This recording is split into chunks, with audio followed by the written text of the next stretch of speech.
Welcome into Wager Talk TV alongside Tony Mejia and Andy Lang of WagerTalk.com. I'm Megan Payton. NFL Week 11's here. We're going to look at an AFC North battle. That's the Cincinnati Bengals headed to Pittsburgh to take on the Steelers. Bengals are 4-point favorites. Kickoffs at 4:25 p.m. Eastern. And we're seeing a total right now at 41. Look, many might not remember, but the Steelers beat the Bengals in Cincinnati in week 1. Yet a lot has changed since then. The Bengals seem to be trending upward. They're hot right now, and the Steelers are just not. The Bengals are going to do their best to win offensively in the run game. Joe Mixon had over 200 combined yards last week. Yet the Steelers did get back a key player on the defensive side of things. Linebacker TJ Watt made his presence known last week against the Saints. Can the Steelers shut down the Bengals run game? Can they shut down Joe Burrow? Tony, I'll come to you first. What's the play for Bengals Steelers? Yeah, it's strange to see the Steelers in a spoiler role because they're typically in the playoff mix, and I don't think that's in the cards for them this season. But they got a little tricky last week, got George Pickens into the end zone on a rush. Kenny Pickett continues to develop, and TJ Watt being back is obviously huge. I mean, I don't make much of them holding down the New Orleans offense, but certainly I think that they have an opportunity to, make some inroads against a Bengals team that's still missing Ja'Marr Chase. And coming off a bye, it'll be interesting to see how the Bengals continue to play without their top receiver. To me, I think Todd Boyd is a nice play here as an anytime touchdown guy, just because they need another body to throw to, and he's productive in the slot.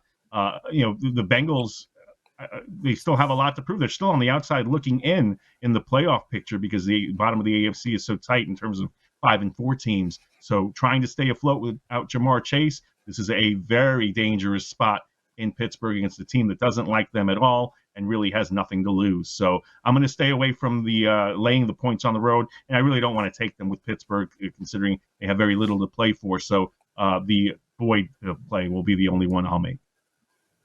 The Bengals win by scoring. They're 6th in the league in points per game. Meanwhile, the Steelers are second to last in points per game.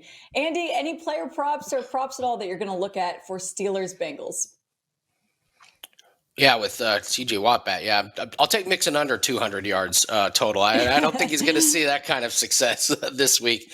Well, you mentioned TJ Watt. I'll also bring up DJ Reader coming back for the Cincinnati Bengals. This is a huge addition. He's one of the best defensive tackles in the league. When Reader is on the field, the Bengals allow 2.8 yards a carry. When he's off the field, they allow 4.3 yards a carry. So I look at this game and I say we're getting two really, really big pieces, guys that really move the needle on defense coming into this game.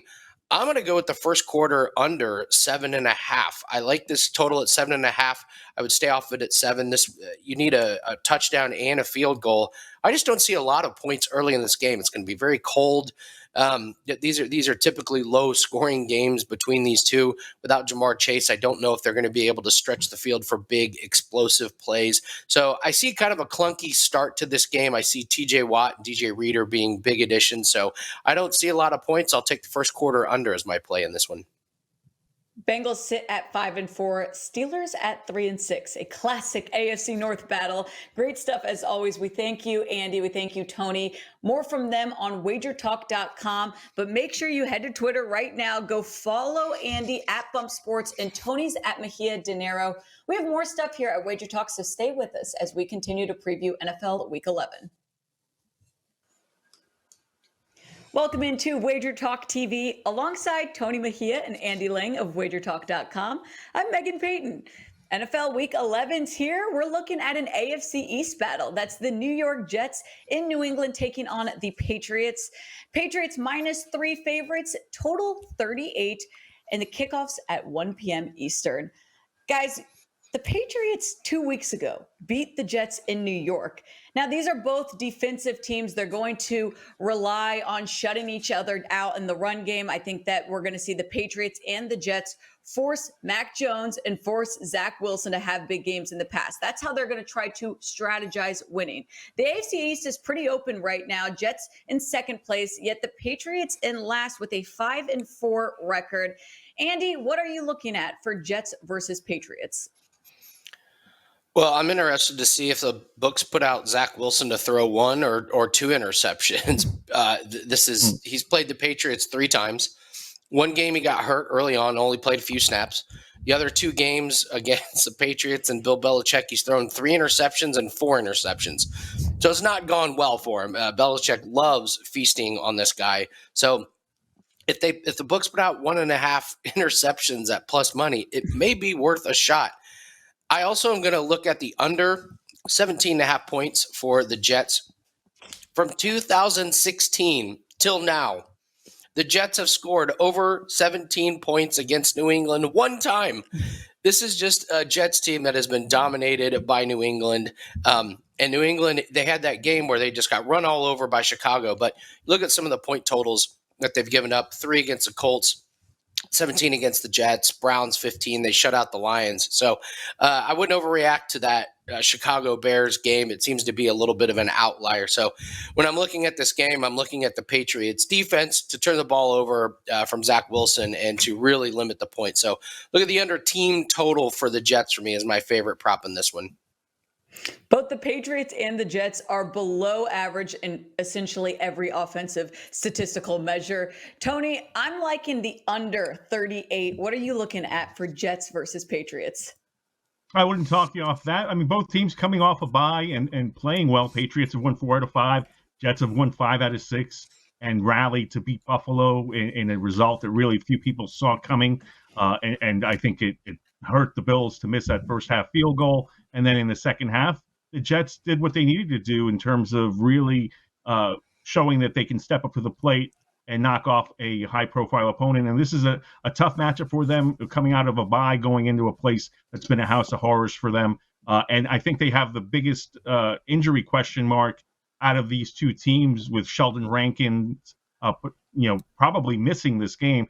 Anytime your coach says that you're probably not going to go on IR, it doesn't sound good for your availability for this game, and they're working out other guys. That opens the door potentially for Rhamondre Stevenson, who has been very productive of late. I like him as an anytime touchdown prop scorer. This is a game that could have significant postseason implications. The AFC East wide open right now. The 6-3 Jets take on the 5-4 Patriots. You got all the plays here by Andy and Tony. Make sure you guys continue staying with us on Wager Talk as we break down NFL Week 11 and more stuff from Tony and Andy on wagertalk.com, as well as on Twitter. That's at Mejia Dinero for Tony and at Bump Sports for Andy.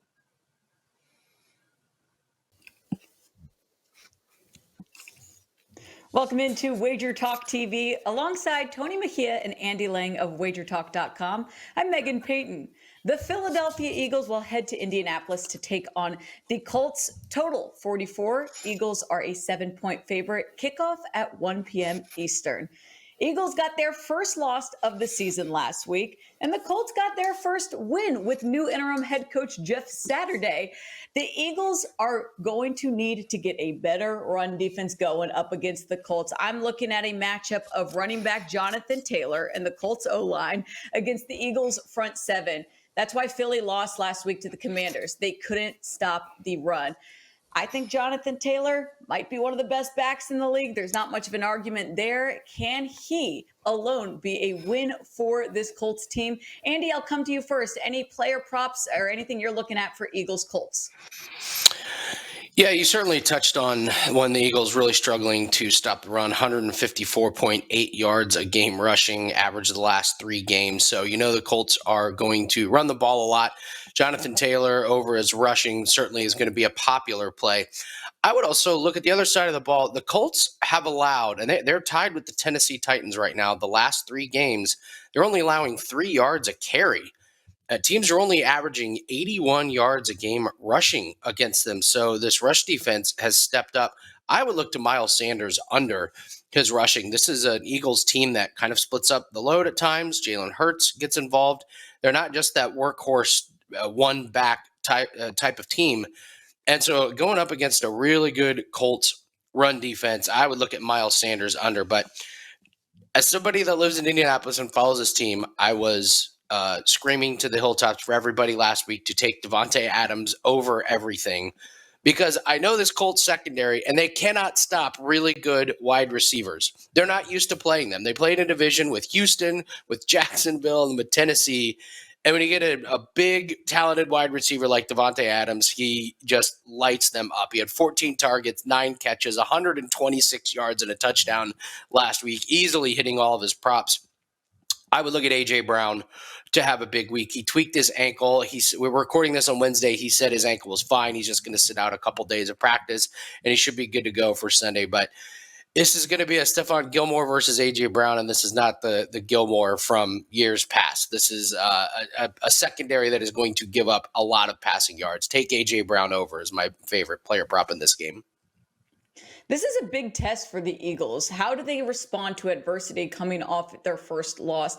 They're also going to be without tight end Dallas Goedert, who went on IR dealing with that shoulder injury that happened last week.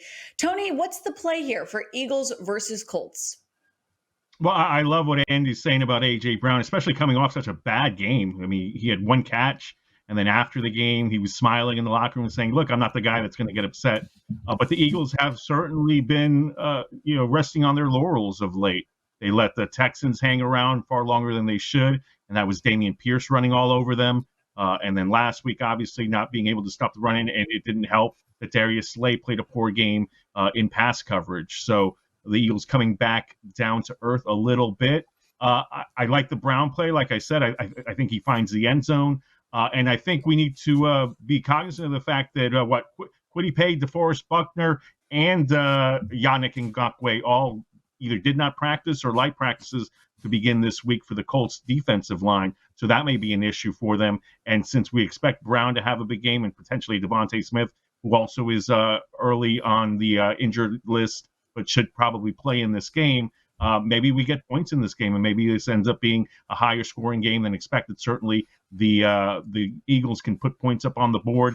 The weather won't be a factor because this is indoors, and you got Matt Ryan now back in the mix, and he's a Philly guy. So I think he'll be invested in trying to make plays for the suddenly resurgent Colts. So over the play for me, and I echo Andy's sentiments in terms of A.J. Brown over his receiving yards prop and probably anytime touchdown prop. Yeah, there's no question that the Eagles can put points up on the board. They're averaging just over 27 points per game, yet the Colts averaging just under 16 points per game. Great plays, great info, as always, from Andy and Tony. More from them on wagertalk.com, but be sure to give them a follow on Twitter. That's at Mejia Dinero for Tony and at Bump Sports for Andy. Stay with us here at Wager Talk as we continue to preview NFL Week 11.